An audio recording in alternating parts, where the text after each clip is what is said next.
Մեր պահանջը այն է, որ վերջապես արդարություն հաստատվի եւ մեր ռեկտորը պարոն Զոլյանը նորից կառավարյալ ուսումնարան հաստատությունը, որ այսքան ժամանակ ամենաբարձր մակարդակի վրա էր։ Ոստի ըստ այդմներ մենք եկել ենք այսպես, որպեսզի մենք այս ամբողջները, այսպես ասած, մեր այսքան հարյուրավոր ուսանողներ, որպեսզի չընկնեն բախտի մահաճույքին եւ ստանան իրենց այդքան հուզող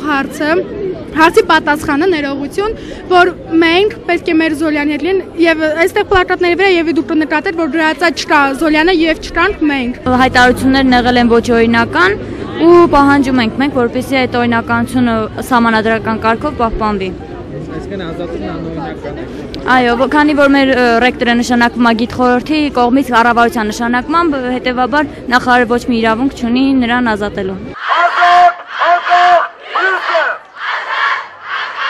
Մեր ռեկտորին հեռացրել են պաշտոնից ու այդ որոշումը, որ կայացրել է արտարադատության նախարարը, կրթության ու գիտության նախարարը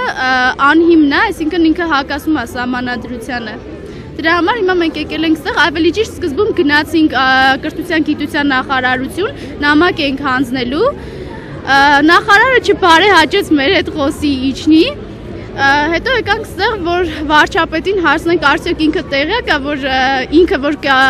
գործադիր մարմնի ղեկավարն է, որ տեղյակ է իր նախարարները ինչ կամայականություններ են անում։ Մենք եկել ենք այսպես ճաշ կոնկրետ ասեմ, որպեսզի արդարությունը հաստատենք։ Երեխեք մենք հարիր կերպով